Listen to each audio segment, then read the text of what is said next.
وبرکاتہ۔ الحمد للہ رب العالمین والصلاة والسلام علی اشرف الانبیاء والمرسلین وعلى آلہ الطیبین واصحابہ الطاہرین، اما بعد فاعوذ باللہ من الشیطان الرجیم، بسم اللہ الرحمن الرحیم، وقل رب زدنی علما۔ وعن ابی بکرۃ قال سمعت النبی صلی اللہ علیہ وسلم یقول اغد عالما او متعلما او مستمعا او محبا ولا تكن الخامس فتهلك۔ صدق اللہ العظیم وبلغنا رسوله النبی الامین الکریم رؤوف الرحیم، علیہ افضل الصلاة والتسلیم۔ اللہم رب اشرح لی صدری ویسر لی امری واحلل عقدۃ من لسانی یفقہوا قولی۔ رسول رحمت، مالک جنت، شفیع امت، سراپا جود و سخاوت، باعث خیر و برکت، صلی اللہ تعالی علیہ وآلہ وسلم ارشاد فرماتے ہیں، صلوا علی فإن صلاتکم تبلغنی حیث کنتم۔ میرے آقا کریم ارشاد فرماتے ہیں، تم جہاں کہیں رہو وہیں سے مجھ پر درود پاک پڑھو، تمہارا درود میری بارگاہ میں پہنچتا ہے۔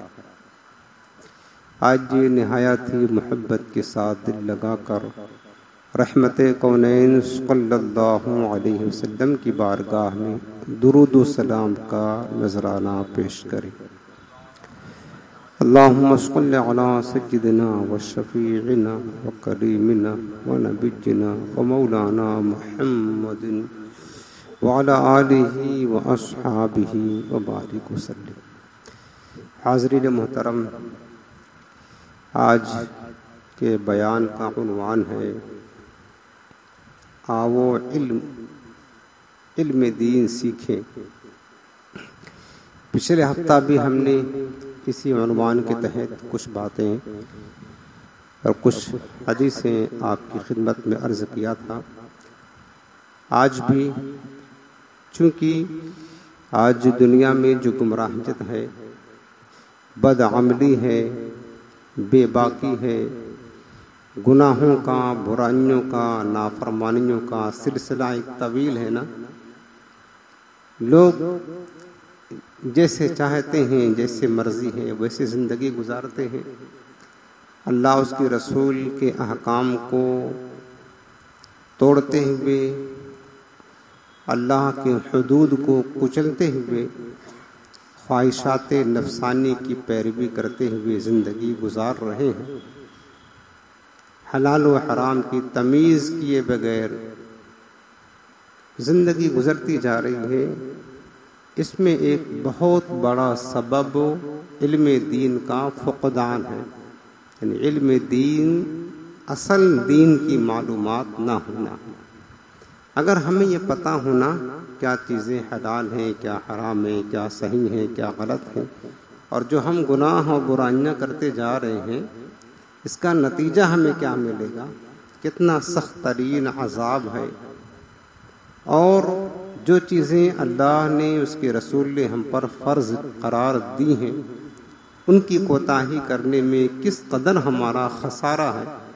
کاش اگر یہ پتہ ہو تو کچھ حد تک گناہوں کا، برائیوں کا زور ضرور ختم ہو جائے گا۔ آپ دیکھ لیں، وہ لوگ اس معاشرے میں دو طرح کے لوگ ہوتے ہیں، عوام کی بات کر رہا ہوں۔ کچھ وہ عوام ہیں جو اہل علم کی صحبت میں رہتے ہیں، علماء دین کی صحبت میں رہتے ہیں، ان کی مجلسوں میں شریک ہوتے ہیں، ان کے ملفوظات کو سنتے ہیں۔ آپ ان کی زندگی دیکھ لیں۔ اور کچھ وہ لوگ ہیں، نوجوان ہمارا طبقہ، جو بالکل دین سے دور ہے، کبھی بھی نہ کسی عالم کی صحبت اختیار کرتا ہے، نہ مدرسے علم میں شریک ہوتا ہے، اس کی زندگی کیسے گزر رہی ہے، اور جو لوگ علماء کی صحبت میں رہتے ہیں ان کی زندگی کیسے گزر رہی ہے، آپ کو کچھ نہ کچھ فرق ضرور محسوس ہوگا۔ علماء دین کی صحبت کی برکت سے ہم نے یہ دیکھا ہے کہ ان کی زندگی میں کچھ عمل کا معاملہ ضرور ہوتا ہے، اور جو لوگ بالکل دور ہیں وہ انتہائی بد عمل ہوتے ہیں۔ تو یہ فرق ہوتا ہے، اس لیے چونکہ ان کو معلومات ہوتی رہتی ہیں۔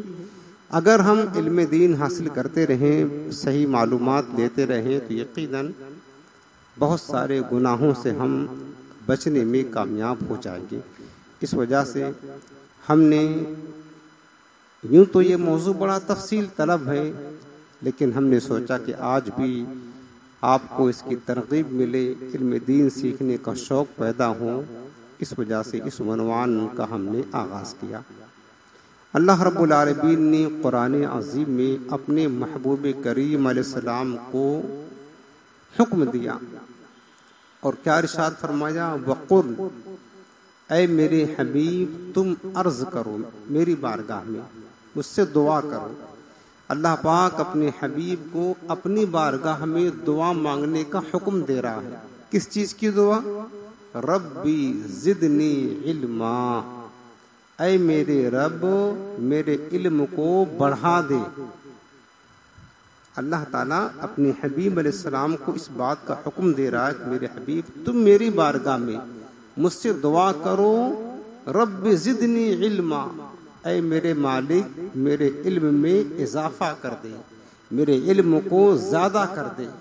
حالانکہ حضور کی علمی شخصیت کا حال یہ ہے، خود اللہ فرماتا ہے وَعَلَّمَكَ مَا لَمْ تَكُنْ تَعْلَمْ وَكَانَ فَضْلُ اللَّهِ عَلَيْكَ عَظِيمًا۔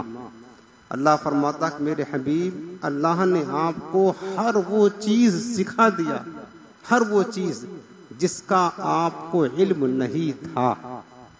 اگر کوئی کہے کہ حضور کو یہ چیز نہیں معلوم ہے، اللہ فرماتا کہ ہم نے سکھا تو دیا ہے، وَعَلَّمَكَ مَا لَمْ تَكُنْ تَعْلَمْ، جو تم نہیں جانتے تھے سب بتا دیا، سب بتا دیا ہے۔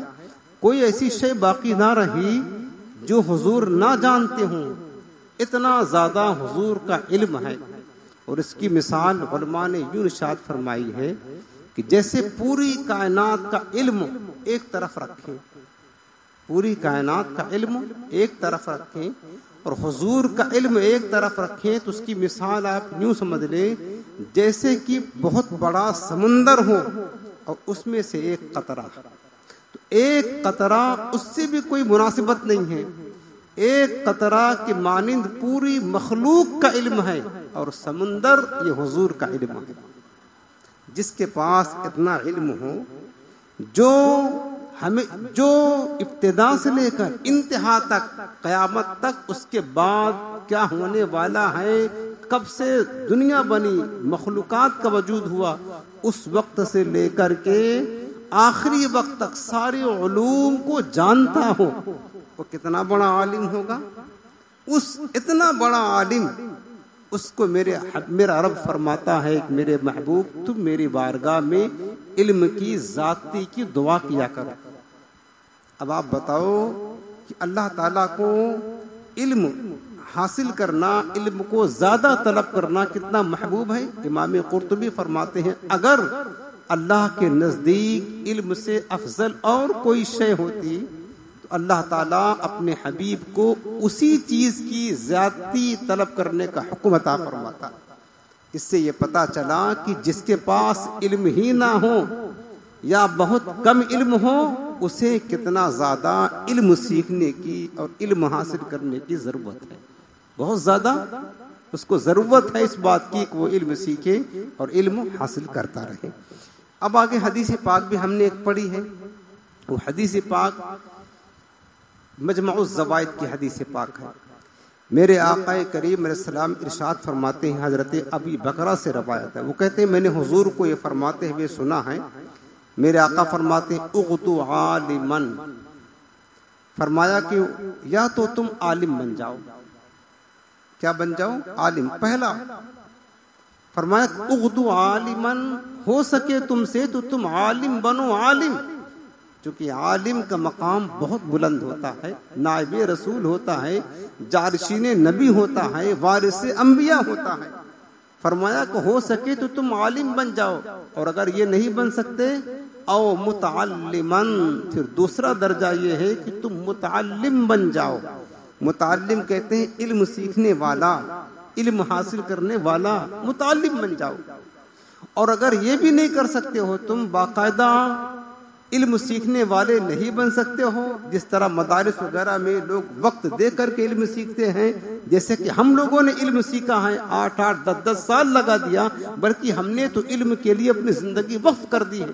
اگر یہ نہیں کر سکتے ہو تو تیسرا درجہ فرمایا او مستمعان، یا پھر علم کی باتیں سننے والے بن جاؤ.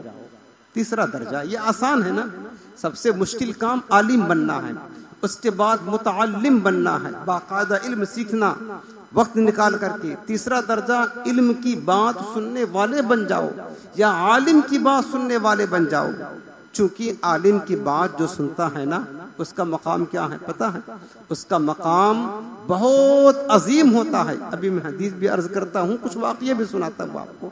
میرے آقا فرماتے ہیں او مستمعان، تیسرا درجہ کیا ہے کہ علم کی باتیں سننے والے بن جاؤ. اور علم کی بات عالم سے سنی جاتی ہے، یہ آپ کے لیے آسان ہے. آپ کسی عالم کی محفل میں شریک ہو جائیں، وہاں علم کی باتیں ہیں وہ سنتے رہیں، جیسے کہ آپ یہاں بیٹھ کر کے علم کی باتیں سن رہے ہیں. اور آج کا دور تو کتنا آسان ہو گیا ہے، آپ گھر بیٹھ کر اپنے موبائل فون چالو کر کے آسانی کے ساتھ علم کی باتیں سن سکتے ہیں. اور اگر آپ چاہیں تو سنتے رہیں، آپ کا علم بڑھتا رہے گا. تیسری چیز فرمایا او مستمعین، یا علم کی باتیں سننے والے بن جاؤ. پھر فرمایا او محبن، اگر یہ نہیں کر سکتے ہو او محبن، یا علم سے محبت کرنے والے بن جاؤ، یا عالم سے محبت کرنے والے بن جاؤ، یا علم سے یا عالم سے محبت کرنے والے بن جاؤ. یہ چار چیز فرمایا، یا تو عالم بنو، یا تو متعلم بنو، یا تو مستمع علم کی بات سننے والے بنو. چوتھی چیز، یا تو علم سے عالم سے محبت کرنے والے بنو.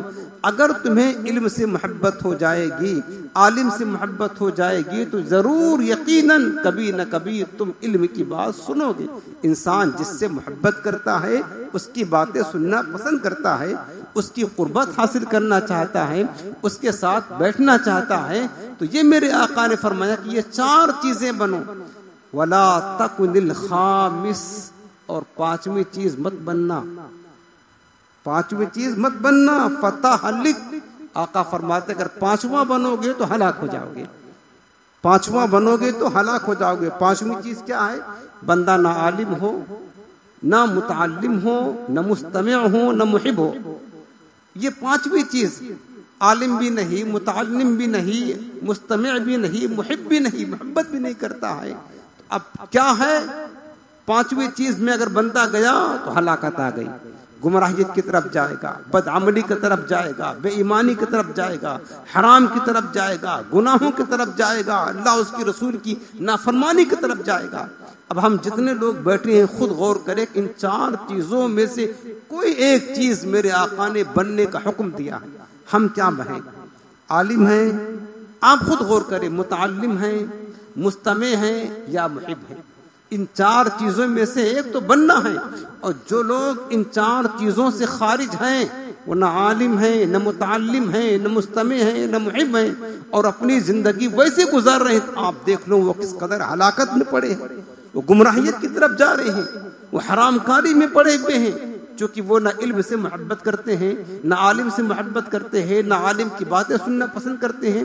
بے شمار نوجوان ایسے ہیں جو یہ پسند نہیں کرتے ہیں، محبت نہیں کرتے ہیں. تو وہ کہاں جا رہے ہیں؟ ان کی زندگی کیچڑ میں گزر رہی ہے، کیچڑ میں، نجاستوں میں وہ پل رہے ہیں، اور دنوں رات نافرمانیاں کر رہے ہیں، دنوں رات نافرمانیاں. چونکہ حضور نے فرمایا وہ چوتھی چیز بنو گے تو ہلاکت میں پڑ جاؤ گے، اور وہ پانچویں چیز بنو گے تو ہلاکت میں پڑ جاؤ گے، اور وہ 4 چیزوں کو چھوڑ کر 5ویں میں پڑے ہیں وہ نوجوان جو عیاشیوں میں لگے ہیں، نشہ خوری میں لگے ہیں، حرام خوری میں لگے ہیں، زناکاری بدکاری میں لگے ہیں، فلمیں ڈرامے دیکھنے میں لگے ہیں، نماز قضا کرنے میں لگے ہیں، جھوٹ فراڈ کرنے میں لگے ہیں، حرام کھانے میں لگے ہیں، وہ اسی عیاشی میں پڑھ کر کے گمراہیت کی طرف جا رہے ہیں، گمراہیت کی طرف تیزی کے ساتھ بھاگتے جا رہے ہیں، چونکہ وہ 5ویں چیز میں داخل ہو گئے ہیں اور آقا نے فرمایا وہ ہلاکت میں ہیں، یقیناً وہ ہلاکت میں ہیں۔ یہ حدیث سنانے کا مقصد یہ ہے میرے عزیزوں کہ آپ بھی ان 4 چیزوں کو یاد رکھ لیں، یا تو عالم بن جائیں، یا تو متعلم بن جائیں، یا تو مستمع علم کی بات سننے والے بن جائیں، یا تو علم سے محبت کرنے والے بن جائیں۔ اگر آپ یہ بنیں گے تو پھر آپ جو ہے نا کامیابی پر قائم رہیں گے۔ اگر یہ 4 میں سے کوئی چیز آپ کے پاس نہیں ہے تو پھر آپ سمجھ لینا ہلاکت سے آپ کو کوئی روک نہیں سکتا ہے۔ اب آپ دیکھیں کہ جو علم سے محبت کرنے والا ہوتا ہے، اس کے سلسلے میں ایک حدیث پاک آپ کو سنا دیتا ہوں۔ میرے آقا کریم علیہ السلام نے ارشاد فرمایا کہ من احب العلم والعلماء، حدیث سنو، جس نے علم اور علماء سے محبت کی، دونوں چیزیں نا، محبت کرنے والوں بنو، علم سے محبت کرو گے تو بھی تمہیں علم مل جائے گا، پانے کی کوشش کرو گے، علماء سے محبت کرو گے، ان کی صحبت میں آؤ گے تو بھی تمہیں علم کی خیرات ملے گی۔ فرمایا کہ جس نے عالم اور علماء سے محبت کی لم تکتب علیہ خطیئتہ ایام حیاتہ، تو پوری زندگی اس کی خطائیں لکھی نہیں جاتی ہیں۔ علم اور عالم کی محبت کی وجہ سے جب دل میں ہوتی ہے ساری زندگی اس کی خطائیں نہیں لکھی جاتی ہیں۔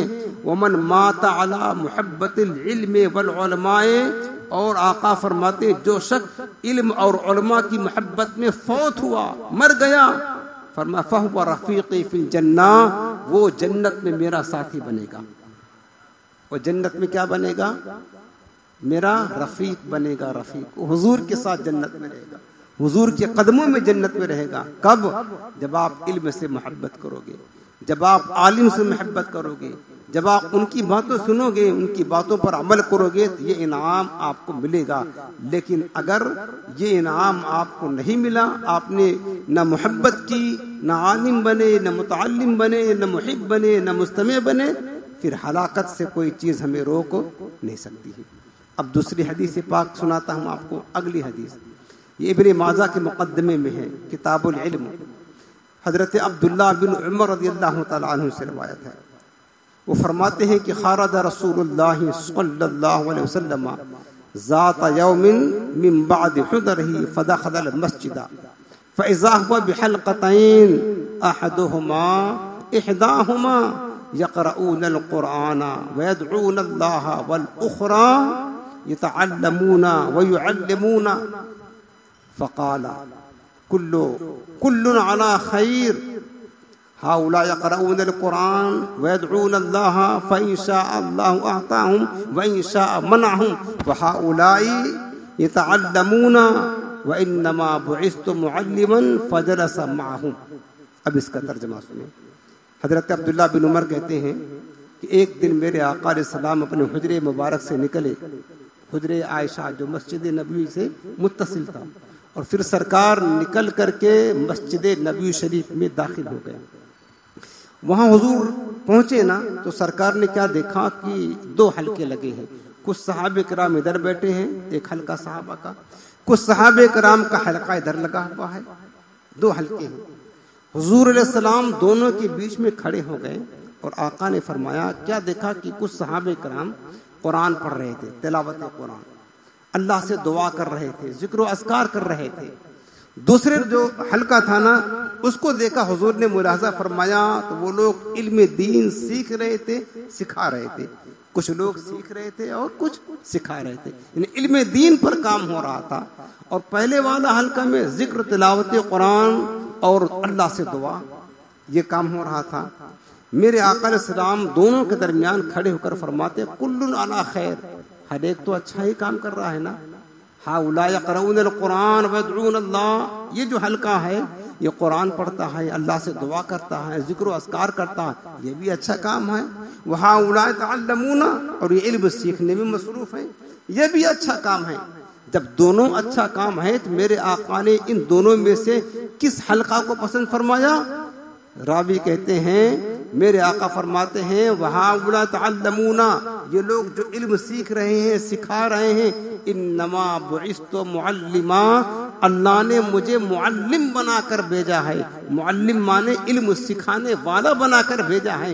یہ لوگ جو علم سیکھ اور سکھا رہے ہیں در حقیقت یہ ہمارا کام کر رہے ہیں۔ حضور نے یہ فرمایا فجلس معهم، اور حضور اسی حلقے میں جا کر کے بیٹھ گئے۔ اب بتاؤ حضور کو کیا پسند ہے؟ کیا قرآن پڑھنا برا تھا؟ نا، حضور نے تو خود ہی فرما دیا کل علی خیر، یہ بھی اچھا کام ہے، یہ بھی اچھا کام ہے، لیکن آقا کو پسند کیا ہے؟ آقا کو پسند کیا ہے؟ سرکار کو پسند ہے علم دین سیکھنا اور سکھانا، چونکہ علم کے بغیر نہ تلاوت قرآن آپ کو نفع دے گا، نہ دعا آپ کو فائدہ دے گی، نہ اللہ کا ذکر فائدہ دے گا، نہ نمازیں فائدہ دے گی، نہ کوئی عبادت فائدہ دے گی۔ علم ہی کی برکت سے ساری عبادتیں قبول ہوتی ہیں، چونکہ اگر بندہ کے پاس علم نہ ہوگا اور وہ عبادت بھی کرے گا تو خطائیں کرے گا، غلطیاں کرے گا، ارکان غلط ادا کرے گا۔ پچھلے ہفتہ شاید میں نے بتایا ہوگا، امام غزالی فرماتے ہیں جو بغیر علم کی عبادت کرتا ہے وہ ارکان عبادت کو صحیح طریقے سے ادا نہیں کر سکتا ہے۔ اگر وہ اتنی عبادت کر لے جتنے کی آسمان میں فرشتے ہیں تب بھی اس کو کچھ نفع نہ ملے گا، وہ خسارے میں ہے، چونکہ بغیر علم کی عبادت اللہ کی بارگاہ میں قبول نہیں ہوا کرتی ہے۔ یہ علم کی شان دیکھیں، یہ علم کی شان دیکھیں آپ کہ سرکار نے اس حلقہ کو اپنی صحبت سے نوازا، ان لوگوں کو نوازا جو علم دین سیکھ رہے تھے۔ اب آپ سے میں پوچھتا ہوں کہ آپ بتائیں یہاں پر کس لیے آئے ہیں؟ یہ کون سا حلقہ ہے؟ یہاں تلاوت قرآن تو نہیں ہو رہی ہے، یہاں دعا بھی ابھی نہیں ہو رہی ہے، کوئی ذکر بھی نہیں ہو رہا ہے، صرف علم دین سیکھا جا رہا ہے۔ آپ سیکھ رہے ہیں، ہم سکھا رہے ہیں، آپ کو حضور کی باتیں بتا رہے ہیں، حضور کی حدیثیں سنا رہے ہیں، قرآن کی آیات سنا کر اس کا مطلب بتا رہے ہیں، یہی تو علم دین ہے نا۔ سرکار کی حدیثیں سنانا سننا، اس کی عظمت کیا ہے؟ میرے آقا نے دعا دی ہے نذر اللہ امرأن سمع منی حدیثا او مقالتی، جس اللہ اس کے چہرے کو تر و تازہ رکھے جس نے میرے حدیث کو سنا اور اس کو آگے بیان کیا۔ سمجھ رہے ہیں؟ تو یہ علم دین کی فضیلت ہے، اس لیے پیارے حضور علیہ السلام کو یہ بات زیادہ پسند ہے کہ بندہ علم سیکھے اور سکھاتا رہے۔ اور امام غزالی رحمۃ اللہ علیہ نے جو روایت فرمائی ہے، علم کا جو مقام ہے نا، علم کا جو مقام ہے وہ عبادت سے افضل ہے، پہلا نمبر ہے، چونکہ بغیر علم کی عبادت قبول نہیں ہے۔ امام غزالی نے جو حدیث پاک روایت کی ہوں میں سناتا ہوں، فرماتے ہیں کہ حضور مجلس علم افضل من صلاۃ الف رکعت وعیادت الف مرید وشہودت الف جنازۃ، فقیل یا رسول اللہ او من قراءۃ القرآن، قال وهل ينفع القرآن الا بالعلم۔ میرے آقا علیہ السلام فرماتے ہیں کہ مجلس علم کی مجلس میں حاضر ہونا 1000 رکعت نماز پڑھنے سے، 1000 مریضوں کی عیادت کرنے سے، 1000 جنازے میں شریک ہونے سے افضل ہے۔ تو پوچھا کہ یا رسول اللہ کیا تلاوت قرآن سے بھی افضل ہے علم کی مجلس میں جانا؟ آقا نے فرمایا بتاؤ کیا قرآن کی تلاوت بغیر علم کے نفع دے گی؟ انسان غلطی کرے گا نا، قرآن اگر علم نہیں سیکھا ہے قرآن کے متعلق، قرآن پڑھے گا تو کیا کرے گا؟ غلطی کرے گا، خطائیں کرے گا۔ تو لہٰذا قرآن عظیم کی تلاوت بھی اسی وقت نفع بخش ہو سکتی ہے جب بندہ کیا کرے؟ علم دین سیکھے قرآن کے متعلق، نمازوں کے متعلق۔ اس لیے پیارے آپ خدارا اس کی اہمیت کو سمجھیں، اس میں جو انعامات ہیں، جو برکتیں ہیں، دین و دنیا دونوں جگہ عزت ہے۔ یرفع اللہ الذین آمنوا والذین اوتوا العلم درجات، اللہ نے فرمایا ہے کہ اللہ تعالیٰ ایمان والے اور اہل علم کے درجوں کو بلند فرماتا ہے، یہ اللہ کا وعدہ ہے۔ دنیا میں بھی بلندی ہے، دنیا میں بھی بلندی ہے اور آخرت میں بھی بلندی ہے علم کی برکت سے۔ اب میں آپ کو ایک واقعہ سناتا ہوں. سنو، ہمارے بزرگوں نے اپنی زندگی علم کے لیے کیسے خاص کر دی تھی اور کتنا ٹائم دیتے تھے، جبکہ وہ دور تھا جو مشقتوں بھرا دور تھا. علم سیکھنا دشوار تھا، سفر کرنا دشوار تھا، لیکن پھر بھی ہمارے اسلاف نے علم کی اہمیت کو سمجھا اور اپنا وقت لگایا، اس کے پیچھے وقت نکالا اور امت کی رہنمائی فرمائی. اور یہ انہیں کی محنتوں کا صلہ ہے آج ہمارے پاس دین کا علم پہنچا ہے. ایک محدث گزرے ہیں جن کا نام حضرت یحییٰ بن یحییٰ تھا. غور کے ساتھ سنیں، یحییٰ بن یحییٰ یہ اندلس اسپین کے رہنے والے تھے. موجودہ اسپین، پہلا نام اندلس تھا. حضرت یحییٰ بن یحییٰ فرماتے ہیں کہ جوانی کی عمر تھی میری، علم دین سیکھنے کا شوق پیدا ہوا اور میں اندلس سے مدینہ طیبہ گیا حضرت امام مالک مفتی مدینہ کے پاس علم سیکھنے کے لیے. حضرت امام مالک یہ چاروں اماموں میں سے ایک امام ہیں، بہت بڑے محدث، بہت بڑے فقیہ، بہت بڑے مجتہد، بہت بڑے عاشق رسول بھی تھے. امام مالک مسجد نبوی شریف میں حضور کی حدیثیں پڑھایا کرتے تھے، درس حدیث دیتے تھے، بہت بڑا مقام تھا. حضرت یحییٰ بن یحییٰ فرماتے ہیں میں گیا امام مالک کے پاس مدینہ طیبہ علم سیکھنے کے لیے. تو کیا ہوا کہ امام مالک سے جب ملا انہوں نے میرا نام پوچھا، میں نے نام بتایا تو ان کی زبان سے نکلا اللہ اللہ. یحییٰ بن یحییٰ خوب محنت اور لگن سے علم دین حاصل کرو. حضرت امام مالک فرماتے ہیں یحییٰ بن یحییٰ خوب کوشش سے علم دین سیکھو. اس کے بعد امام مالک کہتے ہیں کہ میں تمہارے ترغیب کے لیے ایک واقعہ سناتا ہوں. اب یہ امام مالک کا واقعہ ہے. فرماتے ہیں کہ ملک شام سے تمہاری طرح ایک نوجوان مدینہ طیبہ علم حاصل کرنے کے لیے آیا. وہ ہمارے ساتھ پڑھتا تھا، علم دین سیکھتا رہا اور دوران علم دین ہی یعنی طالب علمی میں ہی دوران تعلیم ہی اس نوجوان کا انتقال ہو گیا. امام مالک فرماتے ہیں اس نوجوان کا انتقال ہو گیا اور حدیث پاک میں ہے من ماتا وَيَطْلُبُ الْعِلْمَ مَاتَ شَهِيدًا. جو بندہ علم سیکھنے کے پیریڈ میں وفات پا جاتا ہے اللہ اسے شہادت کا مقام عطا فرماتا ہے. وہ شہید ہوگا، یاد رکھنا، وہ شہید ہوتا ہے. اب بندہ تو شہادت پا گیا.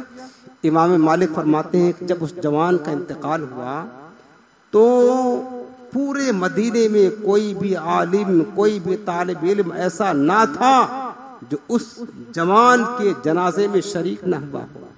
ہر عالم، بڑا سے بڑا عالم، محدث، ہر طالب علم اس نوجوان طالب علم کے جنازے میں شریک ہوا. اہل علم ہی علم کی قدر کرتے ہیں. اور اس دور کے بہت بڑے محدث حضرت امام ربیعہ بن ابو عبد الرحمن نے اس نوجوان کی جنازہ پڑھائی اور علماء دین نے اسے اپنے ہاتھوں سے قبر میں اتارا. کتنا خوش نصیب تھا وہ دفن ہو گیا. اس کے 3 دن کے بعد ایک شخص نے اس کو خواب دیکھا. خواب میں کیا دیکھتا ہے کہ وہی نوجوان سفید لباس میں ملبوس تھا، سر پر سبز امامہ سجا ہوا تھا، چہرہ نورانی تھا اور ایک خوبصورت گھوڑے پر سوار ہو کر آسمان سے اتر رہا تھا. خواب دیکھنے والے نے پوچھا اے نوجوان تجھے اتنا بڑا مقام کہاں سے مل گیا؟ اتنا عظیم مقام تجھے مل گیا؟ مرنے کے بعد انسان پھنس جاتا ہے، قبر کے سوالات و جوابات میں پھنس جاتا ہے، تو اتنی شان کے ساتھ گھوم رہا ہے.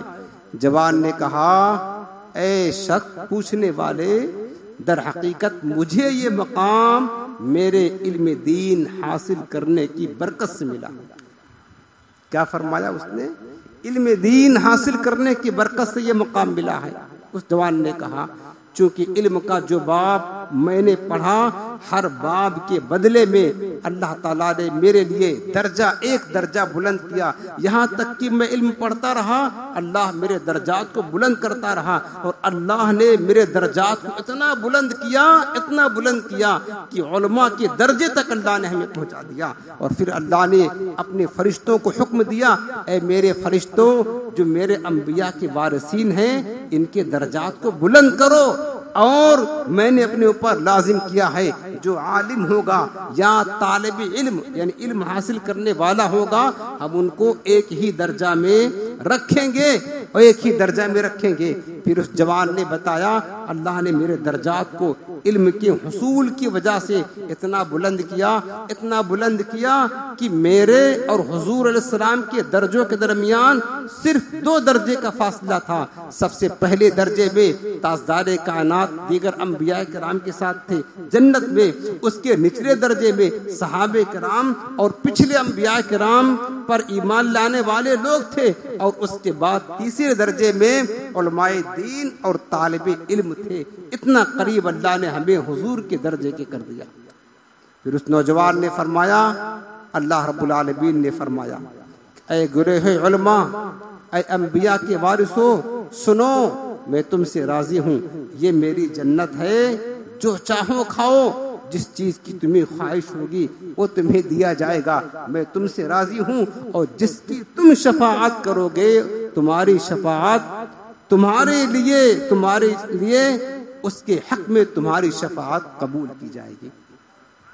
آخرت میں دیکھنا پیاری, جو آپ محفل میں بیٹھے ہیں نا, در حقیقت یہ آخرت میں آپ دیکھنا. پھر آپ تمنا کرو کہ کاش ہم روزانہ ایسے علم کی محفل سجتی اور ہم روزانہ ایسے بیٹھ کر کے حضور کی حدیثیں سنتے, بزرگوں کے واقعات سنتے. آپ کو آخرت میں پتہ چلے گا. دوسری روایت, ایک حکایت اور سنیں. دنیا میں بھی اللہ تعالیٰ اس کا فیض دیتا. حدیث پاک میں ہے, میرے آقا فرماتے من طلب العلم تکفل اللہ برزقہ. یہ سب حدیثیں یاد رکھیں. آقا فرماتے ہیں کہ جو بندہ علم سیکھتا ہے نا, طلب علم میں لگ جاتا ہے, اللہ تعالیٰ اس کے رزق کا کفیل بن جاتا ہے. یعنی اللہ اس کے رزق کا ذمہ اپنے ذمے کرم پر لے لیتا ہے. سمجھ رہے نا؟ اس حدیث کو یاد رکھیں. اس پر ہم ایک حکایت آپ کو سناتے ہیں. یہ حکایت حضرت حسن بن سفیان رحمۃ اللہ تعالی علیہ, بہت بڑے عالم تھے اپنے وقت کے, اور بیان فرماتے ہیں کہ ہم چند دوست مل کر کے طلب علم کے لیے, تحصیل علم کے لیے مصر گئے, اور ہم نے استاذ تلاش کرنا شروع کیا کہ ہمیں علم سیکھنا ہے. ہمیں ایک اچھا استاذ ملا. ہم لوگوں نے مسجد میں قیام کیا, وہ ہمیں حدیثیں لکھواتا تھا, وہ استاذ ہمیں پڑھاتے تھے. اور وہ جو مصر جہاں ہم گئے تھے نا, وہ شہر ہمارے لیے ایک اجنبی تھا. ہم پردیسی تھے, غربت تھی, تنگ دستی تھی. جو کچھ سامان ہمارے پاس تھا اس کو ہم نے استعمال کر لیا. اب کھانے پینے کا سامان ختم ہو گیا. غربت, تنگ دستی تھی, حتیٰ کہ فاقہ کی نوبت آ گئی. فرماتے ہیں فاقہ کی نوبت آ گئی. 3 دن گزر گئے, 3 راتیں گزر گئے, ہم کو کچھ نہ ملا کھانے کے لیے, لیکن برابر علم حاصل کرتے رہے, اور ہم نے کسی کے آگے اپنا ہاتھ بھی نہیں پھیلایا. یہ غیرت نہ تھی کہ ہم ہاتھ پھیلاتے. حضرت حسن بن سفیان کہتے ہیں چوتھا دن آیا, اب تو جسمانی نقاہت اتنی ہو گئی کہ چلنے پھرنے کا جی نہیں چاہتا تھا. مسجد کے ایک کونے میں کھڑے ہو کر ہم نے نماز شروع کیا. اتنے میں ایک خادم پلیٹ میں کچھ کھانا لیے حاضر ہوا, اور اس نے پوچھا کہ حسن بن سفیان کون ہے؟ میں نے کہا میں ہوں حسن بن سفیان. تو کہتے کہ یہ دیکھو کھانا ہمارے حاکم نے تمہارے لیے بھیجا. حسن بن سفیان نے حیرت سے پوچھا یہ بتاؤ کہ حاکم کو ہماری حالت کے بارے میں کیسے معلوم ہوا, اسے کیسے پتا چلا کہ ہم یہاں ہیں, بھوکے ہیں؟ تو خادم نے کہا کہ دیکھو میں تو خادم ہوں, آج صبح میرے حاکم نے مجھے بلایا اور کہا جاؤ یہ کھانا لے لو, کچھ پیسے لے لو, ضرورت کی چیزیں لے لو. فلاں محلے میں, فلاں مسجد میں کچھ لوگ علم دین حاصل کرنے کے لیے باہر سے آئے ہوئے ہیں, وہ بیچارے 3 دن سے بھوکے ہیں, 3 راتیں ہو گئی فاقہ کشی کرتے ہوئے. جاؤ لے جاؤ, انہیں دو, اور کہو کہ حاکم آئے گا, ہمیں ان کی حالت کے بارے میں خبر نہ تھی, میرے طرف سے معذرت کرنا, میں کل انہیں ملنے آؤں گا. تو خادم کہتا ہے میں نے اپنے حاکم سے پوچھا بتاؤ آپ کو اس کی اطلاع کیسے ہو گئی, آپ کو کیسے معلوم ہے کہ 3 دن سے انہوں نے کچھ نہیں کھایا ہے؟ تو وہ حاکم کہتا ہے آج رات جب میں بستر پر لیٹا, جو ہی میری آنکھ لگی ایک گھڑ سوار آیا, اس کے ہاتھ میں نیزہ تھا، اس نے نیزہ میرے پہلو میں رکھا اور کہا اے حاکم اٹھ جا، تجھے پتا نہیں ہے تیرے شہر میں 3 مہمان آئے ہوئے ہیں جو راہ علم کے مسافر ہیں، انبیاء کے جانشین ہیں، وہ علم دین سیکھنے کے لیے یہاں پر آئے ہوئے ہیں، اٹھ جا۔ 3 دن ہو گیا ان کو فاقہ کرتے ہوئے، 3 راتیں گزر گئی بھوک میں گزرتے ہوئے، لہذا تو حاکم ہے، ان کی کھانے پینے کا انتظام کر، کھانے پینے کا انتظام کر، اب دیر نہ کر۔ تو اس حاکم نے پوچھا یہ تو بتا آنے والے تو کون ہے؟ اس نے کہا میں اللہ کا فرشتہ ہوں اور میں تجھے آگاہ کرنے آیا ہوں جو حضور کے دین کے خادم ہیں، حضور کے علم کے خادم ہیں، علم سیکھنے کے لیے آئے ہیں، تو ان کی خدمت کر، یہ تیرے لیے سعادت مندی، اس وجہ سے میں کھانا لے کر کے آیا ہوں۔ اب دیکھیں کہ اللہ رب العالمین کچھ آزمائشیں آتی ہیں، بغیر آزمائشوں کے، بغیر امتحان کے درجات نہیں ملتے ہیں پیارے، بغیر امتحان کے، بغیر مشقت جھیلے درجات نہیں ملتے ہیں، بلندیاں نہیں ملتی ہیں، کچھ نہ کرنا پڑتا ہے۔ لیکن بندہ جب صبر استقامت کے ساتھ ڈر جاتا ہے نا، ڈٹ جاتا ہے، اللہ رب العالمین پھر اسے غیب سے روزی عطا فرماتا ہے۔ یہ حدیث پاک کا مصداق تھا جو ہم نے آپ کو بتایا، من طلب العلم تکفر اللہ برزقی، جو علم سیکھنے میں لگ جاتا ہے اللہ تعالیٰ اس کے رزق کا کفیل ہو جاتا ہے، اللہ تعالیٰ اس کے رزق کا کفیل ہو جاتا ہے۔ اور پھر اس علم کی برکت سے، علم سیکھ کر جو بندے عالم بنتے ہیں نا، جو میرے آقا فرماتے ہیں اغدو عالمن، عالم بن جاؤ، پہلا ہی فرمایا، ان کی شان کتنی بلند ہوتی ہے، اور زیادہ تر اہل علم ہی اہل علم کی عزت کرتے ہیں۔ ہم نے علماء سے سنا ہے پہلے زمانے سے مراد حضور کی امت ہے، ایک بہت بڑے عالم گزرے، علامہ سعد الدین تفتازانی رحمۃ اللہ تعالی علیہ، صاحب تصنیف بزرگ تھے، علامہ سعد الدین تفتازانی علیہ رحمہ۔ تو یہ اپنے دور میں چیف جسٹس تھے، قاضی القضات تھے شہر کے، اور مقام اتنا تھا کہ جو اس دور کا بادشاہ تھا، خلیفہ کہا جاتا تھا اسے، خلیفہ کے برابر ان کی کرسی لگتی تھی، خلیفہ کے ساتھ بیٹھتے تھے، اتنی عزت تھی، اتنا مقام تھا، قاضی بھی تھے، بہت بڑے عالم بھی تھے۔ ایک دن ایسا ہوا کہ بادشاہ کے قریب ہی کرسی پر حضرت سعد الدین تفتازانی بیٹھے ہوئے تھے، اور بھی اراکین سلطنت تھے، وزیر تھے، مشیر تھے بادشاہ کے، خاص بات تھی، اراکین سلطنت بیٹھے ہوئے تھے۔ اتنے میں ایک بہت زبردست طوفان آ گیا، ہوائیں تیزی کے ساتھ چلنے لگی۔ بادشاہ کا محل تو کشادہ تھا، تو بادشاہ کے محل میں چھت پہ کچھ پتھر کے کنگورے لگے ہوئے تھے، خوبصورتی کے لیے کنگورے لگے ہوئے تھے۔ اب کنگورے تیزی کے ساتھ ہل رہے تھے، ہر کوئی بیٹھنے والا ڈر رہا تھا کہ کہیں کوئی پتھر گر کر کے میرے سر پر نہ پڑ جائے، چوٹ لگ جائے، تکلیف پہنچ جائے ہمیں، ہر کوئی ڈر رہا تھا، لیکن اٹھ کوئی نہیں رہا تھا۔ کیوں؟ چونکہ بادشاہ بیٹھا ہوا تھا، بادشاہ کے ادب میں کہہ لیں یا بادشاہ کے ڈر سے کہہ لیں، کوئی اٹھ کر کے جا نہیں رہا تھا، اور ہوائیں تیزی کے ساتھ چلنے لگی۔ حضرت اور اللہ نے حکم دیا ہوا ہے کہ تم خود اپنی حفاظت کرو، جان بچانا فرض ہے، اپنی جانوں کو ہلاکت میں نہ ڈالو۔ یا ایھا الذین آمنوا خذوا حذرکم، اپنی حفاظت تم خود کرو۔ اب ہوا یہ کہ علامہ سعد الدین تفتازانی تھوڑی دیر دیکھے، آپ کرسی سے اٹھے اور باہر نکل لیے۔ جب باہر جانے لگے تو بادشاہ کو بڑا غصہ آیا کہ میں نہیں اٹھا، میرا کوئی وزیر نہیں اٹھا، کوئی مشیر نہیں اٹھا، یہ مولوی اٹھ کر کے چل دیا، یہ مولوی اٹھ کر کے چل دیا۔ بعض لوگ کیا علماء کو تحقیر کی نگاہ سے دیکھتے ہیں نا، خاص کر جو دولت مند لوگ ہوتے ہیں، دولت والے، وہ اپنے دولت کے نشے میں اتنا چور ہوتے ہیں کہ وہ علماء دین کی خاطر ہی نہیں کرتے، توجہ نہیں کرتے، وہ سمجھتے ہیں کہ کچھ نہیں جانتے بیچارے، زیادہ عقل مند یہی ہوتے ہیں۔ وہ تو مرنے کے بعد پتا چلے گا تمہیں کہ تمہارا مال کتنا کام آتا ہے اور ہمارا علم کتنا کام آتا ہے، اصل جگہ مرنے کے بعد پتا چلے گا۔ اس بادشاہ نے کیا کیا کہ کہا کہ او مولوی، کیا بادشاہ وہ علامہ صاحب سے کہتا ہے، او مولوی کیا تیری جان بادشاہ کے جان سے زیادہ قیمتی ہے؟ کہ بادشاہ نہ اٹھا اور تو اٹھ کر چل دیا، تیری جان بادشاہ کی جان سے زیادہ قیمتی ہے؟ تو علامہ سعد الدین تفتازانی مسکرائے اور کہا ہاں بادشاہ، سعد الدین کی جان تیری جان سے زیادہ قیمتی ہے۔ اس نے کہا میں بادشاہ ہوں۔ کہا ہاں ٹھیک ہے تو بادشاہ ہے، لیکن سن، اگر تو ابھی مر گیا، کوئی پتھر لگا اور تو مر گیا نا، کل تیری جگہ پر کسی گدھے کو بٹھا دیا جائے گا، وہ بادشاہ بن جائے گا۔ لیکن یاد رکھ، اگر سعد الدین مر گیا نا تو دوسرا سعد الدین بنانے کے لیے 50 برس لگ جائیں گے۔ دوسرا سعد الدین بنانے کے لیے کتنا؟ 50 برس لگیں گے، کل نہیں بن جائے گا دوسرا سعد الدین، اور بادشاہ کل دوسرا کھڑا ہو جائے گا۔ لہذا بادشاہ میری جان تیری جان سے زیادہ قیمتی ہے۔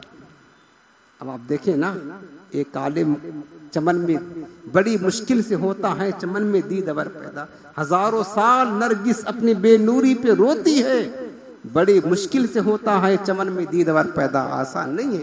اس لیے میرے آقا نے بار بار امت کو تاکید کی ہے کہ علماء کی صحبت میں رہو، ان کی باتیں سنو، ہو سکے تو عالم بنو، متعلم بنو، کسی طرح ان کے کانٹیکٹ میں رہو، تاکہ تمہاری زندگی لاپرواہی میں، غفلتوں میں، گناہوں میں، برائیوں میں نہ گزرے، تم نیک اعمال کرتے کرتے گزارو، راہ حق پر قائم رہو، تمہارے عقیدے محفوظ رہیں، تمہارا دین محفوظ رہے، تمہارا ایمان محفوظ رہے۔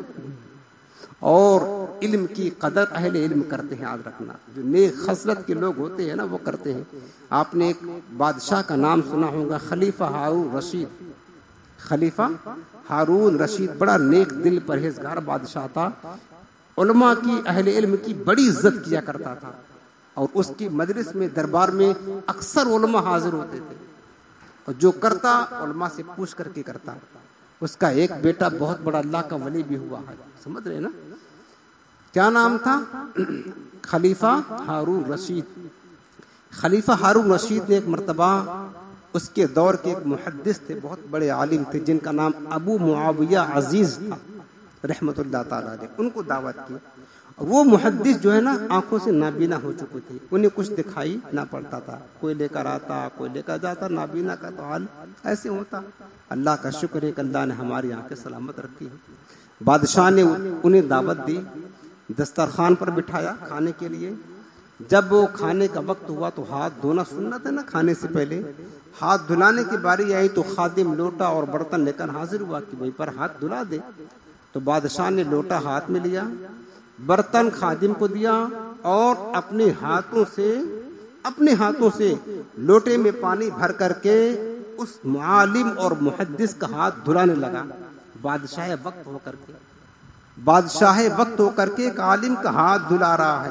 ہاتھ یہاں تو بعض اوقات 2-4 پیسہ کسی کے جیب میں آتا ہے نا، جب جیب گرم ہوتی ہے تو علماء کو سلام کرنا پسند نہیں کرتے ہیں، ایسے بھی لوگ ہیں، وہ غریبوں کو سلام کرنا پسند نہیں کرتے ہیں، ان سے ہاتھ ملانا پسند نہیں کرتے ہیں۔ وہ بادشاہ وقت ہے، بتایا کہ علم کی قدر وہی کرتے ہیں جن کے دل میں علم کی عزت اور کرامت ہوتی ہے۔ بادشاہ اس عالم دین کا ہاتھ اپنے ہاتھوں سے پانی ڈال کر دھلا رہا ہے، اور دھلاتے دھلاتے پوچھنے لگا کہ حضور کیا آپ کو پتا ہے کہ آپ کا ہاتھ کون دھلا رہا ہے؟ تو انہوں نے کہا نہیں، اب دکھائی تو پڑتا نہیں تھا۔ تو کہا کہ آپ کا ہاتھ وقت کا بادشاہ خلیفہ ہارون رشید دھلا رہا ہے، خلیفہ ہارون رشید دھلا رہا ہے۔ تو اس عالم دین کی زبان سے نکلا، اے بادشاہ جا، جس طرح تو نے علم کی عزت کی ہے اللہ تیری عزت کرے گا، جس طرح تو نے علم کی قدر کی ہے اللہ تیری قدر کرے گا، تیرا مقام بلند کرے گا۔ چونکہ جو علماء سے محبت کرتے ہیں اللہ انہیں علماء کا درجہ عطا فرماتا ہے۔ اور ابھی میں نے حدیث پاک سنائی، میرے آقا فرماتے ہیں جو علم اور علماء سے محبت کرتے ہیں، آقا فرماتے وہ جنت میں میرے ساتھ میں رہیں گے۔ اے بادشاہ جا، جس طرح تو نے علم کی عزت کی ہے اللہ تیری عزت کرے گا۔ بادشاہ نے کہا حضور یہی دعا تو لینے کے لیے میں نے آپ کا ہاتھ اپنے ہاتھوں سے دھلایا، یہی دعا لینے کے لیے اپنا ہاتھ دھلایا ہوں۔ تو علماء کی خدمت کرنے سے ان کی جو دعائیں ملتی ہیں نا، وہ دعائیں بندے کو بلند مقام عطا فرماتی ہیں، بلند مقام تک پہنچا دیتی ہیں۔ اور پیارے سنو، یہ علم دین جو ہے نا، دنیا کا مال ختم ہو جائے گا، وقت پورا ہونے والا ہے۔ آخری حدیث آپ کو سنا دوں، بات ختم کر دیتا ہوں۔ آخری حدیث، یہ حدیث پاک مشکات الانوار کی ہے۔ میرے آقا فرماتے من جلسا عند العالم ساعتین او اکلا معه لقمتین او سمع منه کلمتین او مشى معه خطبتین اعطاه اللہ تعالی درجت جنتین کل جنت مثل دنیا مرتین. ترجمہ سنیں. آقا فرماتے جو عالم کے پاس 2 گھڑی بیٹھا، ساعتن میں نے تھوڑی دیر 2 گھڑی بیٹھا، یا عالم کے ساتھ میں 2 لقمے کھانا کھایا، یا عالم کی 2 باتیں سنا، صرف 2 باتیں سنا، یا عالم کی صحبت میں عالم کے ساتھ 2 قدم چلا، اللہ رب العالمین اسے 2 جنتیں عطا فرمائے گا. اور ان 2 جنتوں کی مثال کیا ہے؟ حضور فرماتے یہ 2 جنتیں اتنی وسیع ہوں گی دنیا کی مثل دگنی ہوگی، دگنی، یعنی یہ پوری دنیا ہے، اسی کی مثل ایک اور دنیا بن جائے، اللہ تعالیٰ اسی طرح 2 جنتیں اس کو عطا فرمائے گا. تو بتاؤ جب علم سے پیار ہوگا، محبت ہوگی، آپ یہاں آئے ہیں کس لیے آئے ہیں؟ علم سیکھنے آئے ہیں، عالم کی صحبت میں بیٹھے ہیں، برکتیں حاصل کر رہے ہیں. لہذا پیارے علم سے محبت کرنے والے بنے، تھوڑا وقت نکالے، آپ اپنے موبائل سے صرف اور صرف علماء اہل سنت ہی کے بیانات سنا کریں، تھوڑا وقت نکالے. مطالعہ کرنا آتا ہو کتاب کا تو علماء حق کا مطالعہ کیا کریں، کم سے کم محفلیں جو علماء دین کی سجتی ہیں، بیانات ہوتے ہیں، تقریریں ہوتی ہیں، اس محفل میں جا کر بیٹھا کریں، جیسے یہاں پر ہوتا ہے وہاں پر آیا کریں. تو انشاءاللہ آپ کو بڑا فیض ملے گا، بڑا فضل ملے گا، بڑی برکتیں ملے گی. تو نیت کرے کہ انشاءاللہ پابندی کے ساتھ علم دین کی محفل میں ہم